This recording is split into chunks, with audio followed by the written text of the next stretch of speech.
할렐루야. 오늘도 참으로 좋은 날 희망과 은혜가 가득하신 여러분들 시기를 주님의 이름으로 축복합니다.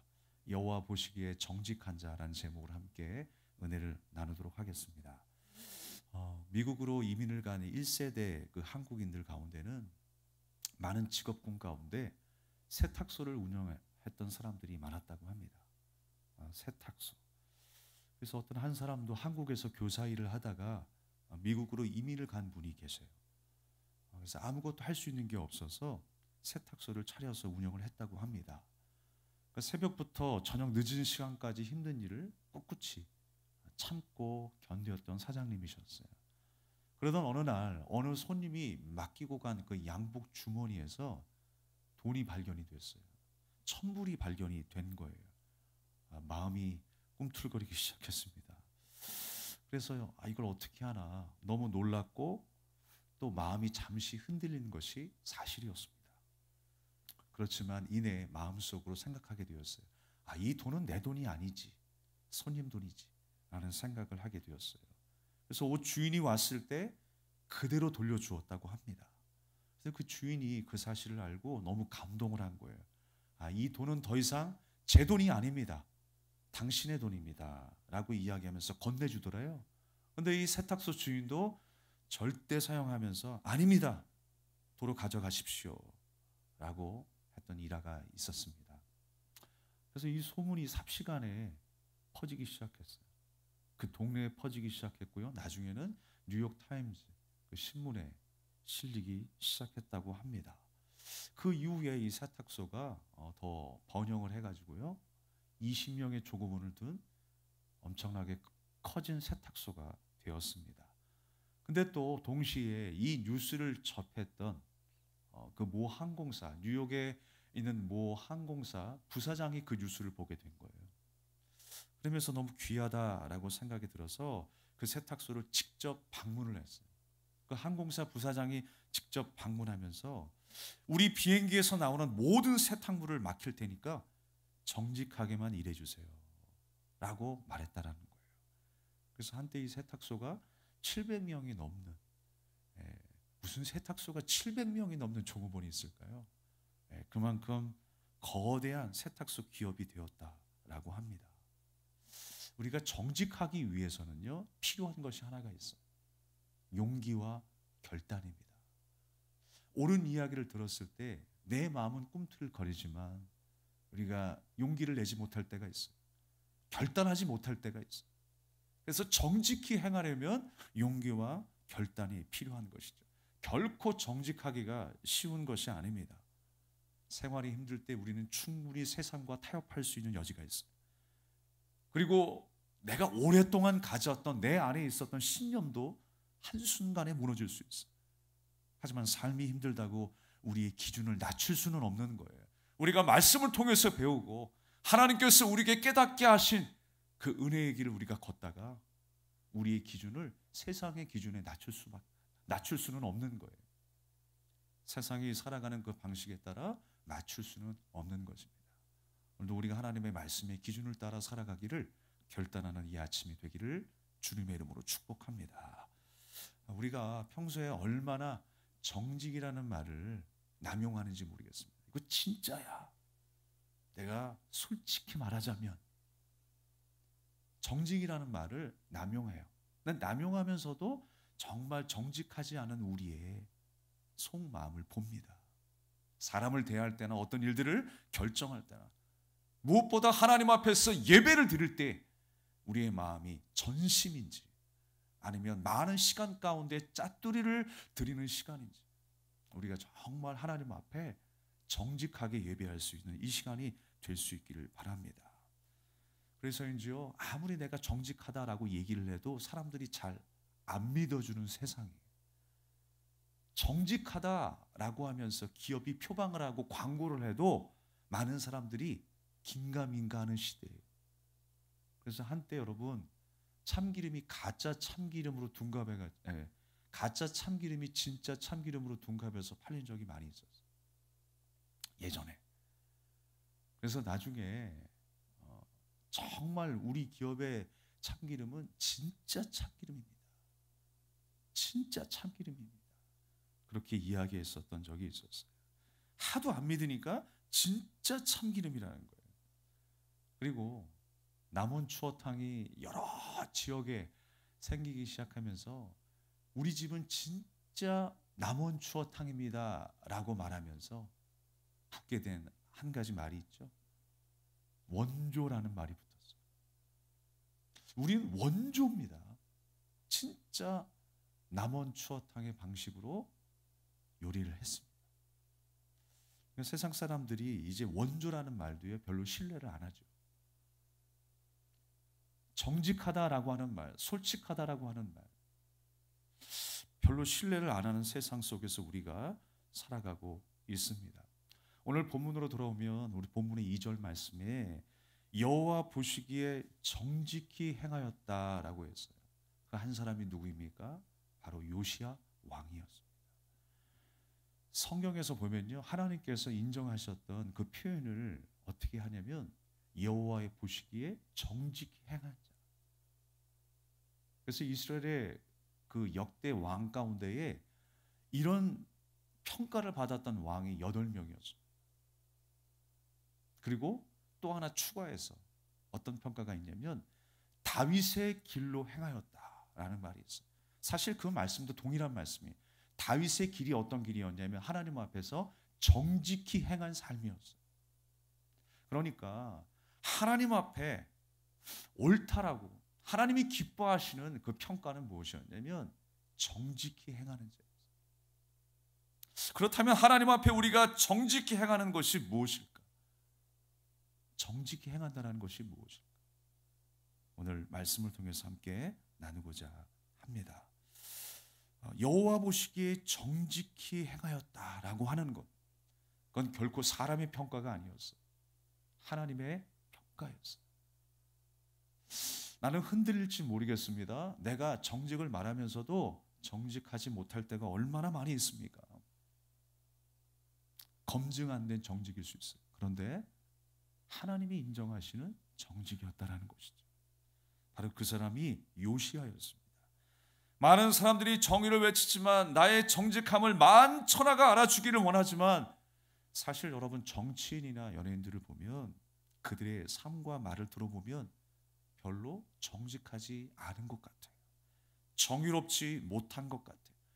각자가 말하는 정직과 정의의 내용이 다 달라요.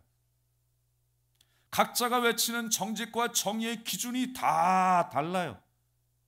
그러니까 왜 그런가 했더니 여전히 변하지 않는 자신의 기준이 있어요. 자신의 기준. 변하지 않는 자신의 기준으로만 정의를 말하려고 하기 때문에 그 정의가 정직이 왜곡되기 마련이죠. 자꾸 왜곡되는 거예요. 그러니까 내가 보기에가 아니라 사람들이 보기에도 옳아야 돼요. 하나님이 보시기에도 옳은 것이 되어야 돼요. 그것이 우리의 말과 행동이 되어야 할 줄로 믿습니다. 오늘 이 요시야를 평가할 때에 정직하다라는 것에 덧붙여서 또 하나의 평가가 있어요. 그것은 무엇입니까? 좌우로 치우치지 않았다. 오늘날 교회가 얼마나 좌우로 치우치는지 모르겠어요. 바라옵기는 우리 베델교회는요, 좌우로 치우치지 말고 오직 십자가의 표대를 바라보며 살아가는 예수님의 제자가 될 수 있길 바랍니다. 좌우로 치우치지 마세요. 요시야는 좌우로 치우치지 않았다라고 했어요. 하나님의 말씀을 쫓아 생각했다라는 거예요. 하나님의 말씀이 내 판단 기준이 되어서 내가 판단을 했다라는 거예요. 그게 바로 좌우로 치우치지 않았다라고 하는 것입니다. 그러니까 하나님이 원하시는 모습대로 살아가는 것이 정직이에요. 우리가 하나님의 말씀을 들었어요. 하나님의 말씀을 묵상했어요. 하나님께서 깨닫게 하시는 바가 있을 거예요. 그런데 그때 용기를 내어서 우리가 하나님의 말씀대로 살아가기를 결단하고 용기를 내는 것, 그것이 바로 정직한 일입니다. 우리가 하나님의 말씀대로 살아가기가 너무나 불편할 때가 있죠. 세상과 타협할 때가 있죠. 그런데 그 모든 일들 속에, 일반적인 생각 속에, 타락한 세상 속에 거룩한 하나님의 자녀로 살아가기 위해서 몸부림치는 것, 그게 하나님 앞에서의 정직이다라고 하는 것입니다. 정치인들 가운데도 마찬가지입니다. 어떤 한 사람이 믿는 사람이라고 이야기를 해요. 크리스찬 정치인이라고 이야기를 해요. 그리고 교회에서도 간증을 해요. 그 믿는 여러 사람들이 세상을 변화시키겠다라고 그렇게 호언장담합니다. 그런데 끝내 자기 욕망으로 끝나는 일들이 얼마나 많이 있어요. 자기 욕망. 그러면서 세상을 변화시키겠다. 그러니까 우리가 그것을 잘 분별할 수 있어야 되는데, 내가 오랫동안 가져왔던 신념만이 옳다라고 생각하니까 교회 안에서도 좌우가 나뉘는 거예요. 여러분, 이것은 하나님이 원하시는 바가 아닙니다. 자기 욕망으로 끝나는 안타까운 면만 보게 된다는 거예요. 왜냐하면 그 안에 하나님의 말씀이 없기 때문에 그렇습니다. 하나님의 말씀이 우리 인생 가운데 기준이 되고 하나님의 말씀이 내 양식이 되면 절대로 그러한 신념 때문에 나뉘어질 수가 없는 거예요. 교회 안에서 정치적인 색깔이 나뉜다고 분쟁할 필요가 없어요. 아, 이게 진실인데 이 진실을 몰라주네. 아이고 답답해. 아이고 억울해. 이렇게 분노할 필요도 없어요. 가족 간의 정치 얘기하게 되면 의가 상한다고 하죠. 화목이 깨진다고 하죠. 분노할 필요 없어요. 그저 서로를 인정해주고 하나님의 말씀이 기준이 되어 살아가면 되는 것입니다. 다만 여러분, 내가 살아온 경험과 습관대로 말하는 것을 금지하셔야 돼요. 그 습관과 경험대로 말했던 것 다시 한 번쯤 더 생각하는 거예요. 눈에 보이는 대로 말하지 말고, 생각 없이 말하지 말고, 나의 이기적인 욕심에 치우쳐 말하지 말고, 나보다 남을 더 낮게 여기면서 이게 정말 사실인가? 하나님이 기뻐하실 만한 일인가? 좀 더 우리가 더 곱씹어서 삼고초려해서 말할 수 있어야 할 것입니다. 그래서 우리는 그러할 때 어느 순간에 바른 길에 서게 되는 거예요. 우리가 주님 안에서 하나가 된 거지 어떤 한 사람의 신념 안에서 하나가 된 게 아니잖아요. 그리스도 예수의 보혈의 피로 값주신 은혜로 하나가 된 것이지, 세상에 따라가는 이데올로기 속에서 우리가 하나가 된 것이 아니잖아요. 사랑하는 여러분, 우리는 다시 한번 주님께서 우리에게 가르쳐 주신 그 복음 안에서 하나가 되어야 합니다. 그래서 어떤 순간에도 우리는 나보다 남을 낮게 여길 수 있는 그런 겸손과 섬김과 낮아짐의 삶이 되기를 주님의 이름으로 축원합니다. 그것이 하나님의 마음 아니겠습니까? 오늘 본문에 등장한 이 요시야 왕은요, 몇 살 때 왕위에 즉위하게 되었냐면 무려 8살 때 즉위하게 되었어요. 그러니까 우리나라 조선시대의 왕 가운데도 헌종이라고 하는 그 왕이 8살에 즉위를 했더라고요. 그래서 수렴청정을 했어요, 나라가. 대신 누가 정치를 한 거예요. 그러다 보면요, 나라가 시끌벅적합니다. 비리도 많이 일어나고요, 죽이고 먹고 먹히는 그런 일들이 얼마나 비일비재하겠습니까? 그러니까 항상 이 왕궁 안에는 위기가 도사리고 있어요. 이 왕을 죽이려고 하는, 독살해서 자기가 그 왕에 오르려고 하는 그런 일들이 비일비재하게 일어나고 있었습니다. 그래서인지 성경 안에 보게 되면 그 왕의 신하들 가운데 술 맡은 관원장이나 떡 맡은 관원장들이 나와요. 음식에 독이 없는지, 물이나 술에 독이 없는지 그것을 항상 확인하는 신하들이 있었어요. 왕이 쟁탈전이 우리나라만 있었던 것이 아니고요, 전 세계에 걸쳐서 그런 일들이 역사 속에서 벌어지고 있었던 것이죠. 8살 때 즉위를 하니까 뭘 알겠습니까? 어린아이가. 그러니까 여러분, 이 8살의 왕이 된 이 요시야, 그러니까 그의 어떤 이 왕의 자리를 이용해서 정치 세력을 만들어 가지고 농간하려고 하는 사람들이 얼마나 많이 있었겠어요.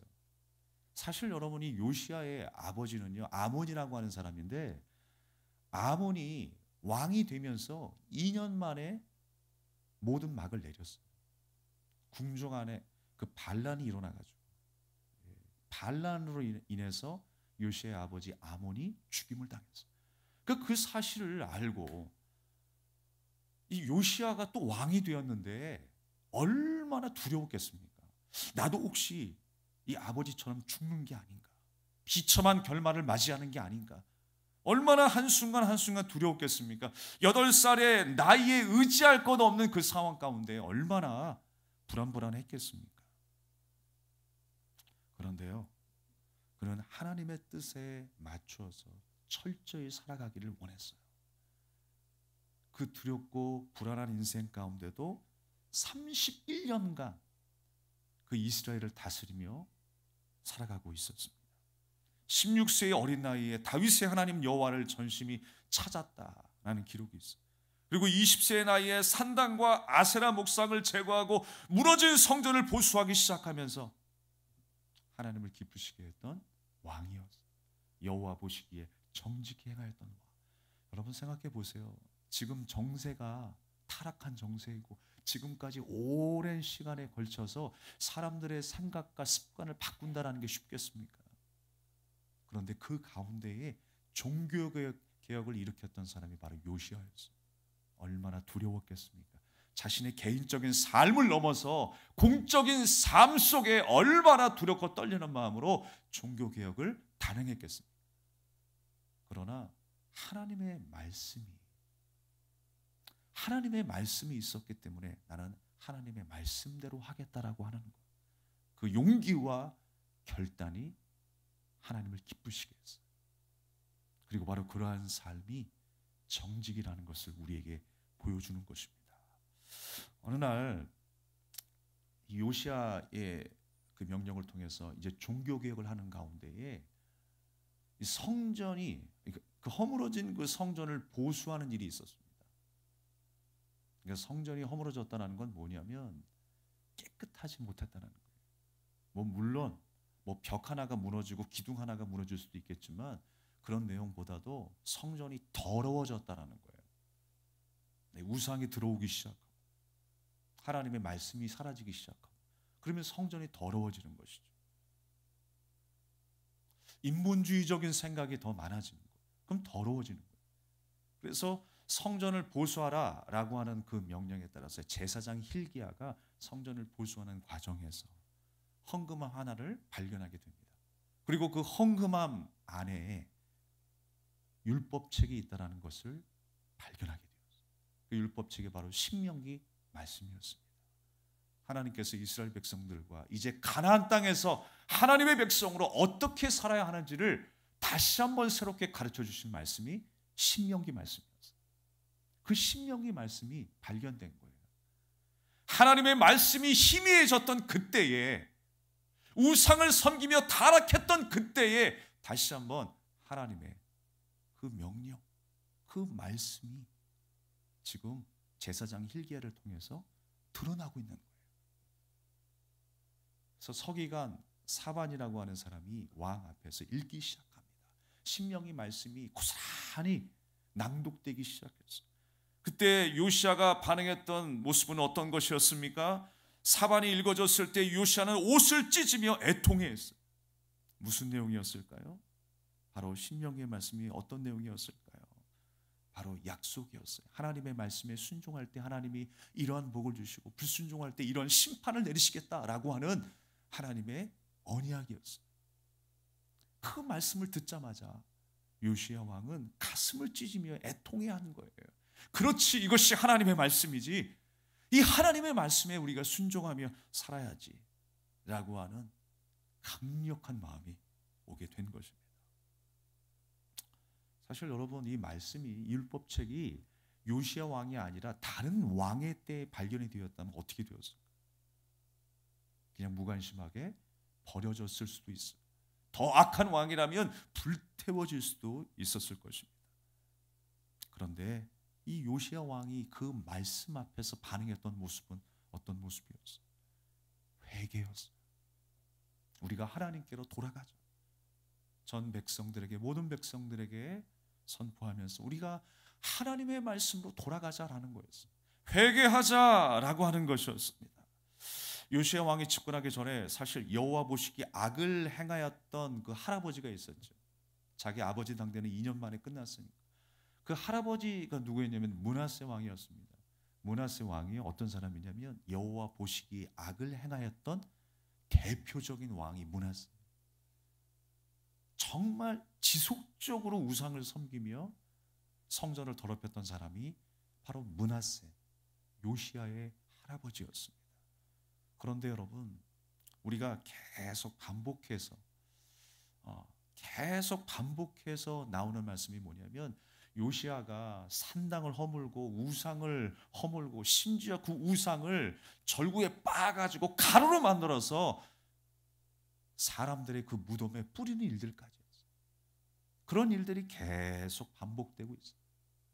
여러분, 그런 일들을 반복했다는 건 뭐예요? 개혁이라고 하는 것이 쉬운 게 아니죠. 어느 한순간에 이벤트로 그냥 딱 버려서 우리가 이런 일을 했습니다. 어떤 한순간에 추억으로 남을 일이 개혁이 아닙니다. 개혁은요, 지금도 계속 되어야 할 것이 개혁이에요. 왜 계속 말씀하고 있을까요? 그냥 하나님께서 요시야를 통해서 이런 일을 하셨습니다. 아니, 요시야가 우상을 허물었습니다. 그걸로 그냥 끝날 수 있는데 계속 반복해서 산당을 허물고 우상을 제거하고 그 우상을 빻아서 묘지에 뿌리고 이방 제사장들, 그 이단 제사장들을 다 척결하고 성전을 재건하고 깨끗하게 만들고 이런 일들이 계속 반복되고 있어요. 그 이유가 무엇일까요? 개혁이라고 하는 것은 계속돼야 한다는 거예요. 여러분, 우리가 하나님 앞에 회개하지만 내 삶을 돌아보고 내 삶을 거울인 그 말씀 앞에 비춰보며 살아가는 것, 그것은 추억으로 끝나면 안 됩니다. 지속되어져야 할 일이라는 것을 우리에게 보여주고 있는 거예요. 오늘도 계속되고 내일도 계속되어야 될 그 순종의 삶, 그 낮아짐의 삶, 그 정직의 삶을 우리는 주저하지 말고 행해야 할 줄로 믿습니다. 그러니까 우상을 섬기는 게 당연한 세상 속에서 요시야도 살았던 거죠. 왕으로서 어떤 결정을 내려야 할까요? 그냥 지금까지 무난하게 지냈던 것처럼 나도 피 흘리지 않고 무난하게 지내자. 그렇게 할 수 있었어요. 그냥 나도 편하게 먹고 마시고 물질적인 풍요를 누리면서 사람들이 다 그렇게 살아가니까, 세상이 그렇게 돌아가니까, 이게 세상의 성공 방식이고 처사니까 그렇게 하면 되겠지라고 살 수 있었던 거예요. 우상을 섬기는 것이 당연한 세상이 된 것입니다. 그러나 자기의 옳은 소견대로 행하지 않았어요. 하나님께서 보게 하신, 발견하게 하신 그 말씀 앞에 다시 한번 가슴을 쥐어짜고 회개하게 된 거예요. 자기가 먼저 반응했어요. 우리는 하나님의 말씀을 묵상하면서 반응하고 또한 그 말씀대로 살아가기 위해서 용기를 내야 합니다. 결단해야 합니다. 그것이 바로 하나님 앞에 정직히 행하는 자예요. 내가 손해보기 때문에, 내가 부끄럽기 때문에, 다른 사람들이 그렇게 안 사는데 나만 튀면 어떡해? 내 자존심은 어떻게? 내 손해는 어떻게 감당할 거야? 그 두려움 때문에 주저하거나 멈추는 것이 아니라 어디에 있든지 내가 그리스도인으로 살아가기를 소망하고 결단하는 것, 그것이 바로 여호와 보시기에 정직히 행하는 거예요. 여러분, 우리가 내 안에 있는 것들을 그냥 다 까발리는 게 정직하는 게 아니에요.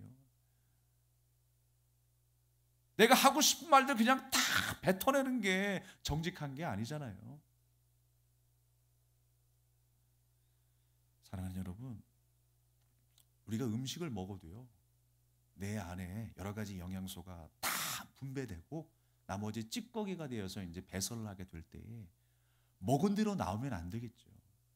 그것이 다 적당한 시간에 적당한 때에 배설이 되고 분배가 돼야 하는 것이겠죠.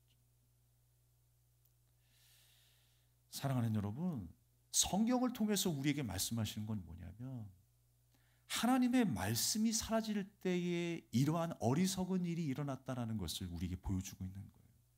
요시야 전에 성전에서 율법책이 발견되기 그 전에 므낫세 왕이 됐던 그 외에 수많은 왕들 가운데 여호와 보시기에 악을 행하였던 그때에 하나님의 말씀이 사라졌어요. 말씀의 소중함을 모르고 살아갔어요. 자기의 옳은 소견대로 살아갔어요. 하나님의 말씀이 사라진 곳에는 어떤 일이 일어나느냐? 어리석은 일이 일어난다라는 것을 역사를 통해서 보여주는 거예요. 여러분, 우리의 인생 가운데 하나님의 말씀이 사라지면 우리는 어리석게 행동합니다. 어리석게 말하고 어리석게 결단하게 될 거예요. 사람과 사람 사이에서도 어리석게 내가 대하게 될 거예요. 하나님의 말씀이 내 안에 있어야 하는 이유가 바로 거기에 있는 것입니다. 그래서 여러분, 중세 시대는 기독교 시대다라고 해도 과언이 아닐 만큼 기독교가 번성했던 시절이었습니다. 우리가 가끔 해외 여행을 하다 보면 성당들이 많이 있잖아요. 다 그때 지어졌던 성당들이에요. 화려했던 문화, 그 성당을 찾았던 수많은 사람들. 그런데 여러분, 그 속에 말씀이 없었다는 거, 하나님의 말씀이. 그래서 우리는 중세 백년사를 암흑기라고 이야기를 해요. 저는 이해가 안 됐어요. 저렇게 번성을 하고 기독교 신자들이 많이 늘어나고, 아니 로마가 기독교를 국교로 인정했던 그 시대가 왜 암흑기일까? 이해할 수 없었어요. 그런데 하나님의 말씀이 없었다라고 하는 거예요. 자국어로 하나님의 말씀을 번역해서 평범한 사람들도 하나님의 말씀을 읽고 묵상할 수 있었던 시대가 아니에요. 성직자들이 자기들만의 전유물로 알고 있었던 것이 바로 성경이었어요. 라틴어로 외치고 라틴어로 읽고. 그러니까 사람들은 모르는 거 그냥 아멘, 아멘 하면 끝나는 거예요. 하나님께서 우리에게 요구하시는 것이 무엇인지, 내가 어떻게 살아야 하는지, 성도의 삶이 뭐고 교회가 뭐고 성전이 뭐고 하나님의 임재가 무엇인지 전혀 깨닫지 못하며 하루하루를 암흑 속에 살아갈 수밖에 없었던 것이 중세 사람들이었어요. 외적으로는 번성했고 화려했지만, 잘 먹고 잘 사는 듯 했지만 그 속에는 하나님의 말씀이 없었다라는 거예요. 하나님의 말씀이 사라진 곳에 어떤 일이 일어났습니까? 구원받을 수 있다고, 당신의 죄를 용서받을 수 있다고 면죄부가 판매됐어요. 돈 주고 면죄부를 사면 내 죄가 사함을 얻게 된다라고 하는 거예요. 이게 말이나 되는 일입니까? 성전의 그림을 보면서 거룩함을 조성하게 됐어요. 야, 이거 봐봐, 이곳은 거룩한 곳이야. 네가 함부로 할 수 없는 곳이야. 감히 성전 안에서 정치를 해? 네 권력으로, 그 막강한 힘으로 우리에게 대적을 해? 꼼짝 못하게 만드는 곳이 성당이었어요. 거룩한 그림 앞에 하나님의 말씀이 있고 이 하나님의 임재가 있는 듯한 그런 장소를 만들어 놓고 마리아를 숭배하게 만들어 놓고, 그런 어리석은 일들이 교회 안에서 벌어지고 있었어요. 다 말씀이 있는 것 같았지만 말씀이 없는 거예요. 하나님의 뜻과는 무관하게 자기 욕망과 욕심이 그들의 마음을 사로잡고 있었기 때문에 하나님의 말씀이 없는 곳에 어리석은 일들이 나타나기 시작한 것입니다. 요시야 왕은 율법책을 들으면서 가슴을 찢었어요. 옷을 찢었다라고 하는 것은 가슴을 찢었다는 거예요. 가장 비통하고 비참함 속에 내가 처해 있습니다라고 하는 표현을 옷을 찢음을 통해서 나타나게 된 것입니다. 개혁이라고 하는 것은 참으로 불편한 것이죠. 개혁을 진행한다는 것은 참으로 불편함을 감수해야 하는 거예요. 마틴 루터도요, 얼마나 많은 재판을 받았는지 몰라요. 여기저기서 모욕을 받았어요. 조롱을 받았어요. 포기하고 싶을 때도 있었겠죠. 어느 순간에 너무나 낙심하고 절망할 때가 있었어요, 마틴 루터가. 그러더니 갑자기 그 마틴 루터의 아내가 상복을 입고 왔대요. 그래서 당신 왜 상복을 입었냐고, 갑자기 누가 죽었어? 라고 물어보니까 당신이 믿는 하나님이 돌아가셨네요. 그렇게 낙심하고 절망하는 당신의 모습을 보니까 하나님은 죽으셨네요. 그래서 상복을 입고 왔다는 거예요. 그때 루터가 정신을 차리고 다시 한번 처음 주셨던 그 마음으로 종교개혁을 할 수 있었다라고 이야기를 합니다. 사랑하는 여러분, 하나님의 말씀 앞에 선 요시야는 아랑곳하지 않고 개혁을 펼쳐나갔어요. 얼마나 많은 어려움들이 있었겠습니까? 자기의 연소함도 있었어. 그리고 수많은 사람들의 반대도 있었을 거예요. 그러나 하나님의 말씀대로 살아갈 것을, 하나님께로 돌아갈 것을 이 요시야는 강조했어요. 율법책을 발견하고 그 율법책의 그 내용을 들을 때에 다소 그는 엄청나게 충격을 받았던 것 같아요.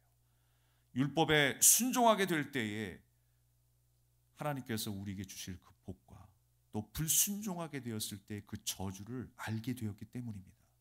장차 이스라엘에 내리게 될 그 심판이 무엇인지를 애통하는 마음으로 들었던 거예요.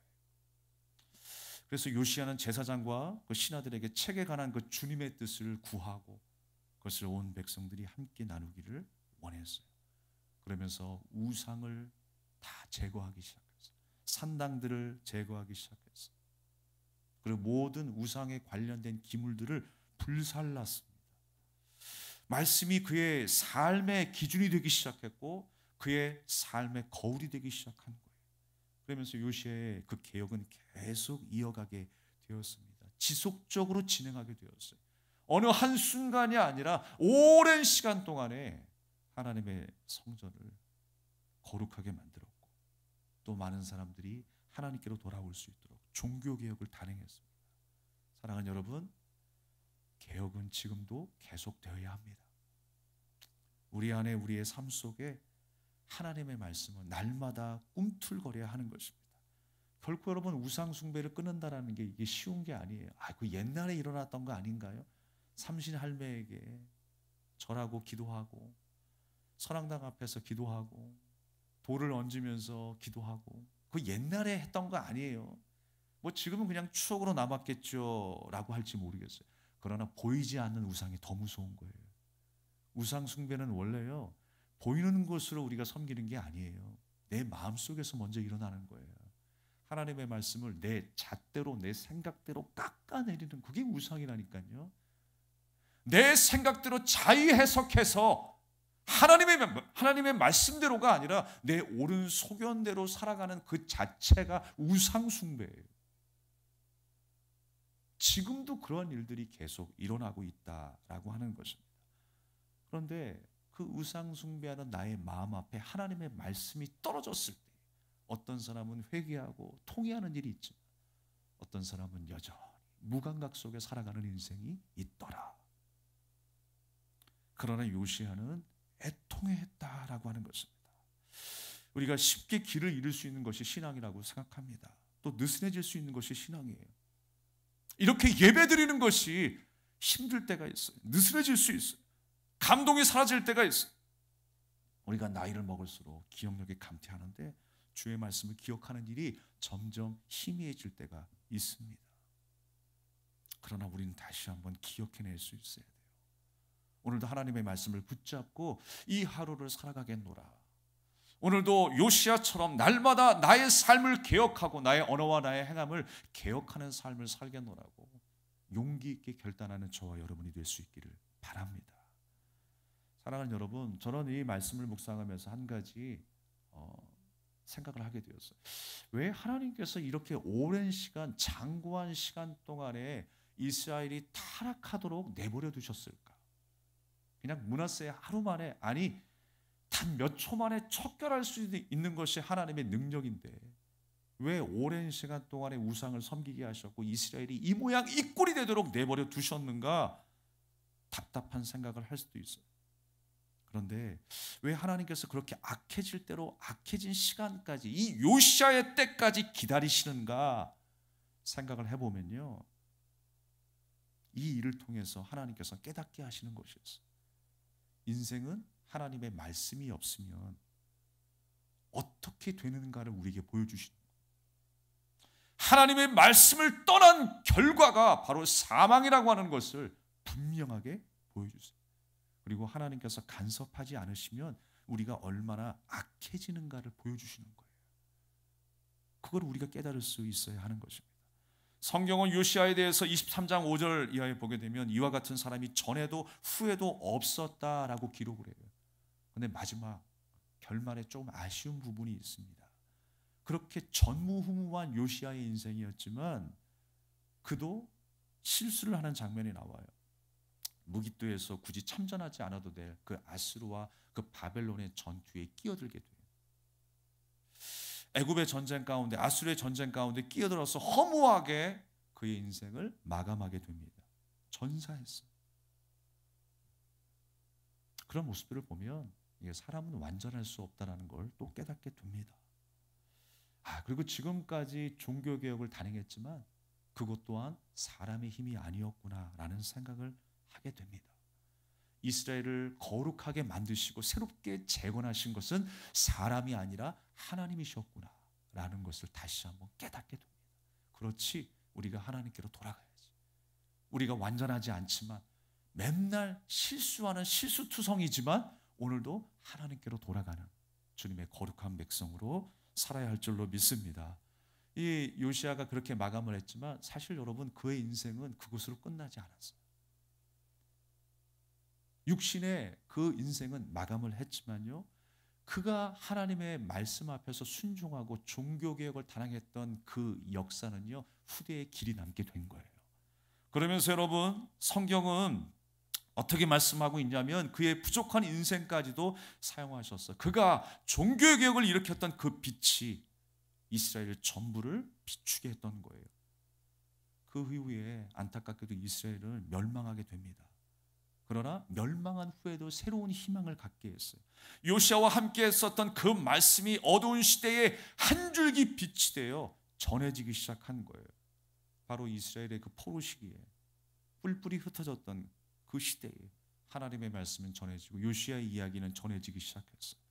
백성들이 나아갈 방향을 제시하게 되었어요. 그 말씀이 에스라와 느헤미야를 통해서 성전이 재건되게 하는 그 기쁨을 맛보게 한 줄로 믿습니다.